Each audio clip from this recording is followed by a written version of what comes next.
Olá!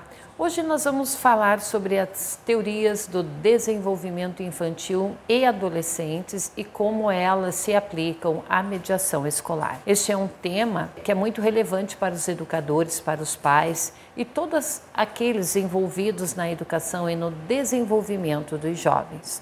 Então, a introdução às teorias do desenvolvimento. Em primeiro lugar, vamos entender o que são essas teorias do desenvolvimento. Basicamente, essas teorias elas nos ajudam a entender como as crianças e adolescentes crescem, não fisicamente, mas também em termos de suas capacidades mentais, emocionais e sociais.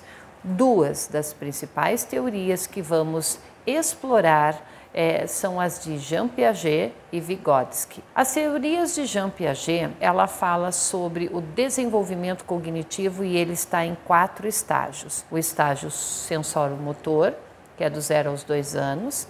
Então aqui as crianças elas aprendem através de atividades físicas e sensoriais. O próximo estágio é o pré-operacional, dos 2 aos 7. Esse estágio as crianças começam a usar a linguagem e a pensar de forma mais simbólica. Nós temos o estágio operacional concreto, que começa aos 7 e vai até os 11 anos.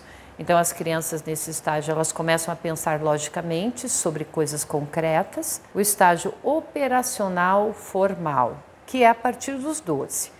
Então, os adolescentes desenvolvem a capacidade de pensar abstrata e logicamente. Teoria sociocultural de Vygotsky. Então, Vygotsky, por outro lado, ele enfatizou o papel do ambiente social e cultural no desenvolvimento cognitivo. Ele introduziu o conceito de zona de desenvolvimento proximal, que é justamente a diferença entre o que uma criança pode fazer sozinha e o que ela pode fazer com a ajuda. Aplicando as teorias de mediação escolar, nós vamos falar um pouquinho sobre essa aplicação das teorias de mediação escolar. Então, compreendendo as capacidades dos alunos e ao entender em que estágio de desenvolvimento os alunos estão, os melhores mediadores podem adaptar as suas estratégias. Por exemplo, com crianças mais novas, a mediação envolve mais atividades lúdicas, visuais, enquanto para adolescentes pode-se usar técnicas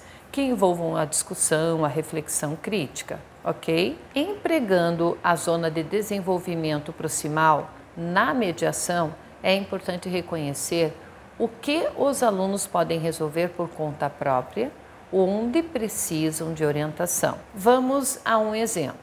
Em um conflito, um mediador ele pode guiar os alunos para encontrar suas próprias soluções, dando-lhes apenas o apoio necessário. Então, promovendo a cooperação e o diálogo, seguindo as ideias de Vygotsky, é importante incentivar a interação social e o diálogo durante a mediação. Isso ajuda os alunos a aprenderem uns com os outros e a desenvolverem habilidades sociais e emocionais. Ao compreender as teorias do desenvolvimento infantil e adolescente, os mediadores escolares eles podem criar estratégias mais eficazes para resolver conflitos e promover um ambiente de aprendizado positivo. Ao fazer isso, eles não apenas ajudam a resolver problemas imediatos, mas também contribuem significativamente para o desenvolvimento saudável dos alunos. Aqui um outro ponto importante é o contexto social e emocional em que os alunos estão inseridos. Conforme indicado por Vygotsky, o ambiente social ele desempenha um papel fundamental no desenvolvimento cognitivo. O que isso significa? Significa que na mediação escolar é importante considerar não apenas as características individuais dos alunos, mas também o contexto social e cultural em que eles estão inseridos. Isso inclui entender suas relações com colegas, com os professores e a dinâmica geral da sala de aula. Bom, na prática, isso significa que um mediador escolar, então, ele precisa ser sensível e adaptável. Com os alunos mais novos, os jogos eles podem ser uma excelente maneira de ensinar como compartilhar e como resolver conflitos. Então, com adolescentes, nós podemos usar discussões em grupo ou atividades que promovam a empatia e o entendimento das perspectivas dos outros. Por fim, pessoal, é fundamental encorajar a reflexão e o crescimento pessoal. Após uma sessão de mediação, é útil fazer com que os alunos reflitam sobre a experiência, o que eles aprenderam, como podem aplicar esses aprendizados em situações futuras.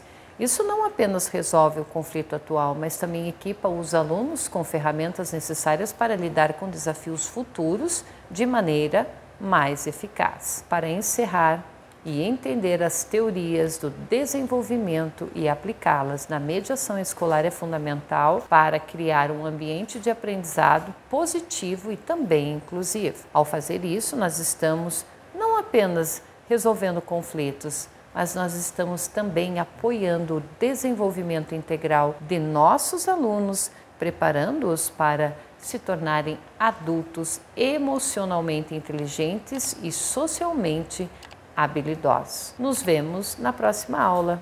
Até lá!